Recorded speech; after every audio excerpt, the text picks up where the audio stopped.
In a small, tranquil village nestled between rolling hills, there lived an old craftsman named Elias. Known for his exquisite woodwork, Elias's hands had shaped the most beautiful furniture, intricate carvings, and delicate ornaments in the region. Yet, despite his success, a heavy sadness lingered in his eyes. Years ago, Elias had been a young man with boundless ambition. He dreamed of creating a masterpiece that would be remembered for generations. But in his pursuit of perfection, he pushed away everyone who loved him, his friends, his family, and even the love of his life, Alara. Elias had believed that there would always be time to mend relationships, to apologize, and to make things right. But time, as it often does, slipped away faster than he had imagined. One day, when he finally finished what he thought was his greatest work, he looked around and found himself utterly alone. Regret took root in Elias's heart.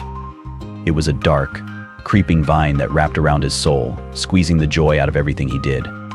The once vibrant colors of his world faded into shades of gray. Each morning, he awoke with the weight of what he had lost pressing down on his chest.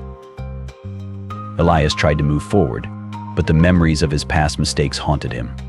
He replayed every harsh word, every cold shoulder, every missed opportunity to say "I'm sorry." His regret became a cycle, a loop that he couldn't escape. Each day felt like a repetition of the last, filled with the same sorrow and longing.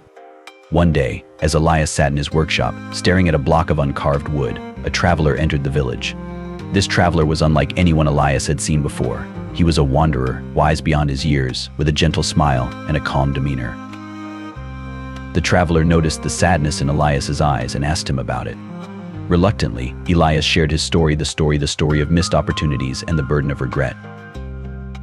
The traveler listened patiently and then spoke. "Elias, regret is a powerful teacher, but it can also be a cruel jailer. You are trapped not by your past, but by your mind's refusal to let it go. The past is unchangeable, but the future is yours to shape." Elias frowned. "But how can I move forward when the weight of my mistakes is so heavy?" The traveler picked up a small piece of wood from Elias's table. "This wood, like your life, is uncarved. The mistakes you made are like knots in the grain. You can try to cut them out, but they are part of the wood now. Instead, carve around them. Use them to guide your hands. Let them be a part of your masterpiece." The traveler continued, "Regret should not be a chain that holds you back, but a lesson that propels you forward.